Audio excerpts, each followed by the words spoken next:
তৃতীয় শ্রেণীর গণিত বইয়ের আজকের ভিডিওতে আমরা 36 পৃষ্ঠা 9, 10, 11, 12 এই চারটা ম্যাথ সমাধান করে দেব। 9, 10, 11, 12 এই চারটা ম্যাথ সমাধান করব। তো প্রথমে দেখো 9 নম্বর ম্যাথে কী দেওয়া আছে যে একটি ট্রেনে 2165 জন যাত্রী আছে। তো একটি স্টেশনে 796 জন যাত্রী নেমে গেল। এখন ট্রেনে আর কতজন যাত্রী আছেন? তো ট্রেনে প্রথমে যে যাত্রী মোট যাত্রী ছিল কত? 2165। তো এইখান থেকে এই কিছু দূর যাওয়ার পরে একটা স্টেশনে 796 যেহেতু নেমে গেল, তার মানে এই 2165 থেকে যদি আমরা 796 বিয়োগ করে দিই তাহলে বাকি যে যাত্রী সেটাই হচ্ছে ট্রেনে থাকবে, যে ট্রেনে কতজন যাত্রী আছেন। এই বিয়োগ করার ফলে যেটা পাবো সেই যাত্রীটাই ট্রেনে থাকবে। তো এখন লিখবো যে একটি ট্রেনে যাত্রী আছেন কত? 2165 জন। একটি স্টেশনে যাত্রী নেমে গেলেন সমান সমান দিয়ে কতজন? 796 জন। তো এখন আমরা বিয়োগ করব। তো এখানে দেখো উপর আছে 4 অঙ্ক, নিচে আছে 3 অঙ্ক। তো এখানে আমরা এই 5 বরাবর 6 লিখবো। এখানে একটু বামে হয়ে গেছে, কিন্তু এটা হওয়া যাবে না। তোমার এই 5 বরাবরই 6 লিখতে হবে, কারণ যদি 5 বরাবর 6 লেখো তখন বিয়োগ করার সময় তোমার ভুল হবে না, সঠিকভাবে তুমি বিয়োগ করতে পারবে। তো এখন ট্রেনে যাত্রী আছে, এই 6 আছে কত হলে 15 হবে? 9 হলে। হাতে আছে আমার 1, 1 আর 9 10, 10 আছে কত হলে 16 হবে? 6 হলে।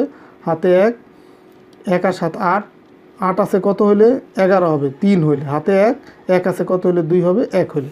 এই 1369 জন যাত্রী ট্রেনে অবশিষ্ট আছে, বা এতজন যাত্রী বর্তমান ট্রেনে থাকবে ওই নেমে যাওয়ার পরে, 796 জন নেমে যাওয়ার পরে। তো এরপরে দেখো 10 নম্বর প্রশ্নটা দেখো যে আবিদের মায়ের কাছে 20,500 টাকা ছিল। তিনি আবিদকে 3,685 টাকা বাজার করার জন্য দিলেন। এখন আবিদের মায়ের কাছে কত টাকা রইল? তো এখন দেখো যে আবিদের মায়ের কাছে যে 20,500 টাকা ছিল, সেখান থেকে আবিদকে এই 3,685 টাকা যদি দেয়, তাহলে এই টাকা থেকে এই 3,685 টাকা কমে যাবে। আর কমা মানে কি? বিয়োগ করতে হবে। তাহলে 20,500 থেকে যদি 3,685 টাকা আমরা বিয়োগ করি, তাহলে যে টাকাটা পাবো সেটাই হচ্ছে আবিদের মায়ের কাছে অবশিষ্ট থাকবে। তো সমাধান কীভাবে করবো? যে আবিদের মায়ের কাছে ছিল হচ্ছে 20,500 টাকা। এখন এই যে আবিদকে বাজার করার জন্য দিল কত টাকা? এই 3,685 টাকা। তো এই লেখার ক্ষেত্রে তোমরা এই যে আবিদের মায়ের কাছে ছিল, এটা একটু দূরে একটু ফাঁকা রেখে সমান চিহ্ন দেবা, কারণ নিচের লেখাটা এখানে দেখে একটু বড় হয়ে গেছে, মানে এই সিলোর পরও আর একটু জায়গা লাগতেছে, এই কারণে সমান চিহ্নটা একটু পরও দিবা। দেন হচ্ছে তোমরা এই সংখ্যাটা একটু ফাঁকা রেখে লিখবা যে 20,500। এখানে আছে 5টা অঙ্ক, এখানে 4টা অঙ্ক। তো এই লাস্টের দিক থেকে এই 0 বরাবর 5, এই 0 বরাবর 8, এই 5 বরাবর 6, 0 বরাবর 3, মানে ডান দিক থেকে মিলিয়ে আসবে। তো এখন আমরা বিয়োগ করব। এই যে 5 আছে কত হলে 10 হবে? 5 হলে। হাতে আছে আমার 1, 8 আর 1 9, 9 আছে কত হলে 10 হবে? 1 হলে। হাতে আমার 1, 1 আর 6 7, 7 আছে কত হলে 15 হবে? 8 হলে। হাতে আছে আমার 1, 1 আর 3 4, 4 আছে কত হলে 10 হবে? 6 হলে। হাতে আছে 1, 1 আছে কত হলে 2 হবে? 1 হলে। তার মানে এই 20,500 টাকা থেকে যখনই 3,685 টাকা দিয়ে দিছে, দিয়ে দেওয়ার পরে আবিদের মায়ের কাছে অবশিষ্ট থাকবে 16,815 টাকা। এটাই হচ্ছে উত্তর।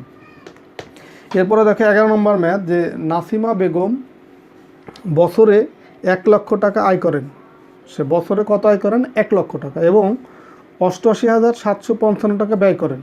যে এই টাকাটা সে ব্যয় করেন, তার বছরে কত টাকা জমা থাকে? তো আয় যেটা করেন সেটা থেকে যদি ব্যয়টা আমরা বিয়োগ করে দিই, তাহলেই যে টাকাটা থাকবে সেটাই হচ্ছে তার বছরে জমা। এখন নাসিমা বেগম বছরে আয় করেন সমান কত? 1 লক্ষ। বছরে ব্যয় করেন 88,755। তো এখানেও আমরা এই নিচের সংখ্যায় অঙ্ক যেহেতু কম, আমরা ডান দিক থেকে মিলিয়ে আসবো। তো অঙ্ক সমান বা কম যেটাই থাক, তোমার লেখার ক্ষেত্রে অবশ্যই ডান দিক থেকে মিলিয়ে যদি লেখো তখন আর এই ভুল হবে না, এবং উপরের অঙ্কগুলো নিচে, নিচের অঙ্কগুলো হবে। তো এখন যদি বিয়োগ করি সেটাই হচ্ছে বছরে জমা থাকবে।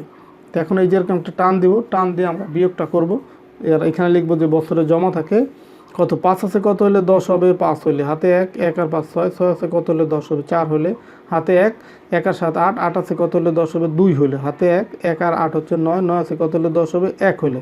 হাতে 1, 1 আর 8 9, 9 আছে কত হলে 10 হবে? 1 হলে। হাতে 1, সেই 1 আর এই 1 মিলে যাবে 0, সেটা দেওয়ার প্রয়োজন নেই। তার মানে বছরে তার 11,245 টাকা জমা হবে। এটাই হচ্ছে উত্তর।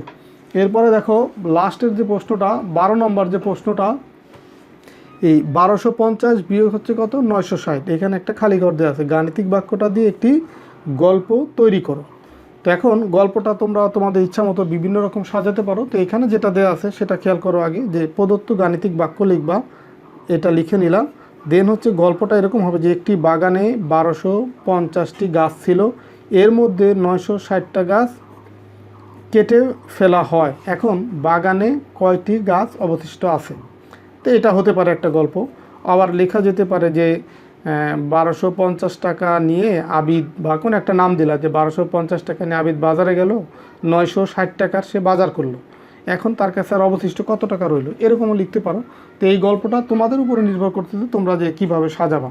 এই সংখ্যার উপরে বেস করে তোমরা তোমাদের মতো করে যে কোনোভাবে সাজাতে পারো। তো ঠিক আছে, সবাই ভালো থাকো, সুস্থ থাকো। আশা করি আজকের ভিডিওর মাধ্যমে তোমাদের এই 36 পৃষ্ঠার বাকি যে 4টা ম্যাথ ছিল সমাধান করে দিলাম। আমরা পরের ভিডিওতে এই পরের পৃষ্ঠা মানে 37 পৃষ্ঠা নিয়ে আলোচনা করবো। তো ঠিক আছে, সবাই ভালো থাকো, সুস্থ থাকো, আল্লাহ হাফেজ।